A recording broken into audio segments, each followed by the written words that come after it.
Hey guys, welcome back to the channel. So today I've got a really quick and easy recipe for you guys to try out. We're talking about cream cheese stuffed meatloaf.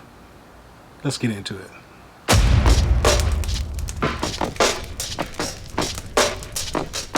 That's right guys, we're doing cream cheese stuffed meatloaf. I did this recipe a while back and people really loved it. And you know, I even got recognized locally in different places with people that seen the video. And hey, you're that meatloaf guy. So hey, we're gonna revisit it. You know, I got asked about this meatloaf recipe recently and I figured, you know what, we might as well dust it off and hook it up on our Weber Kettle again. So that's what we're doing. We got it on our Weber Kettle today with our slow and sear. We're gonna use some B&B competition oak briquettes, and we're also going to use the B&B swine shaker rub. The recipe will be down in the description box, as well as links to my different products that you guys see me use throughout my videos, as well as you guys have been asking me about Dawgfatha's barbecue merchandise, and so hey, the Teespring link is active. It's down there in the description box as well, so feel free to go over there and get you some Dawgfatha's barbecue merchandise. So hey, let's get into this recipe. Alright guys, so let's get this put together here. So in this bowl I've already got my ground pork and my ground beef kind of crumbled up, mixed together, and we're going to get all of our ingredients put in here. And so we're going to dump in the salt, garlic, black pepper, some W sauce, and our onion, 1 egg,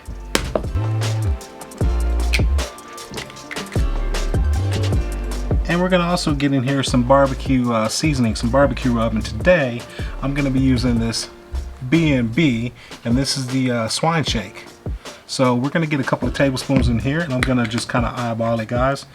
And don't worry about all the measurements. The recipe is going to be down below, so you guys can check that out. And we're going to get all of this combined together.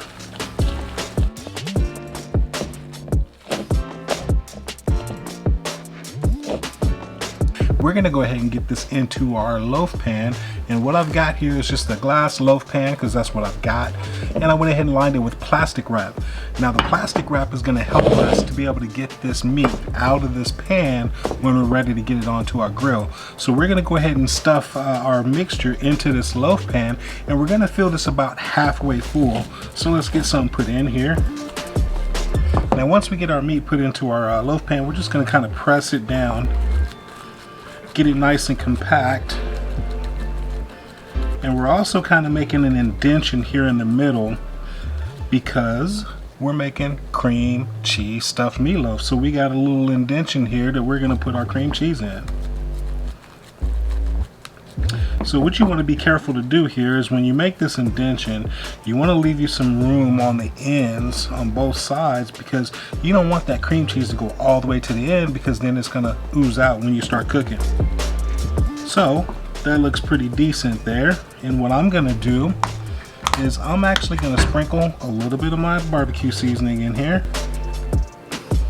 We're going to get the cream cheese put in, and we got 4 ounces of cream cheese here, but you can kind of fold it over each other, lay it across each other, however you want to get it in here, it's all good. And we'll just kind of give it a little press down, add a little bit more of the barbecue rub on top, and that looks pretty good. And we're going to cover it with more of our meat mixture.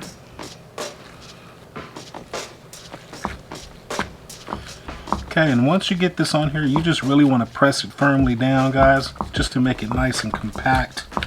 And that'll also help with keeping all of the cream cheese inside, and hopefully we won't ooze any out. Alright, so just like that, we got our meatloaf put together. We've got it into our bread loaf pan, and we're ready to get it onto the grill. So we're going to get our Weber Kettle fired up, and I'll meet you guys at the grill, alright? Alright guys, so we got our Weber Kettle fired up here. We've got our briquettes in our slow and sear. I went ahead and put this wire rack on here because this is where our meatloaf is going to reside, and it just makes it a lot easier to get it on and off of the grill. I've got my aluminum foil down here that I use for catching my juices, just for easier cleanup. If you guys are not familiar with the way I set up my grill, I'll set a video up here in the corner where you guys can check out how I set up my Weber Kettle with the slow and sear in other videos. So let's get this meatloaf on. So we're just going to place it right here on our wire rack. And we have one little faux pas here on the corner, but that's alright. We'll just kind of form it back in there. Now what we're going to do is take our B&B seasoning and we're just going to dust this whole meatloaf with it pretty liberally. Alright, so now we got our meatloaf on. We got it seasoned up again here on the top side with our B&B. And now we're going to put some hickory wood chunks on. That's going to be our flavor for today. We're running our bottom vents wide open. We'll put the lid on and we're going to run the top vent on the lid about halfway open as well. And we'll come back in a while and check it, guys. Alright guys, so let's talk about this for a second.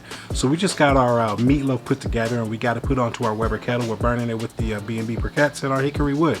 So what are we going to do now? Well, what we're going to do is we're going to let this smoke away. And I know normally I tell you guys, hey, we're going to smoke the color and blah, blah, blah. Today is a little bit different. Today we are absolutely relying on our internal temperatures. So today what we're going to do is we're going to smoke this up to about 130, 135 degrees, in which case we'll come back and we'll add some barbecue sauce over the top of this meatloaf. And then we're going to let it keep going at that point, and we're going to call it done when we get to about 150, 155 degrees internal temperature. So right now we're playing the waiting game. We're letting it smoke. We're letting it soak in that hickory flavor. And so we'll just keep smoking away until we get to about 130, 135 degrees, guys. So I'll bring you guys back when we get to that point where we get ready to add our barbecue sauce. All right. Alright guys, so it's been about an hour and a half and we're taking a look here and we're right at about 133, 134 degrees, 137 right there. So this is going to be close enough that we can go ahead and get our sauce put on. So let's get the sauce on. Now again, you can use whatever barbecue sauce you have, whatever your favorite is. Alright, so now that we got this covered up with our barbecue sauce, we're going to go ahead and put the top back on. And we're going to let this finish up to about 150, 155 degrees.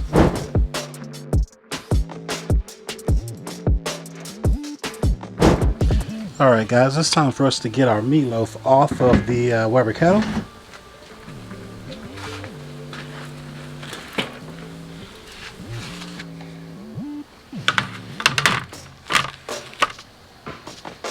Alright guys, so hey, we just got our meatloaf off of the Weber kettle and we're letting it rest. So I figure it's a great time to do a recap of what we're doing today.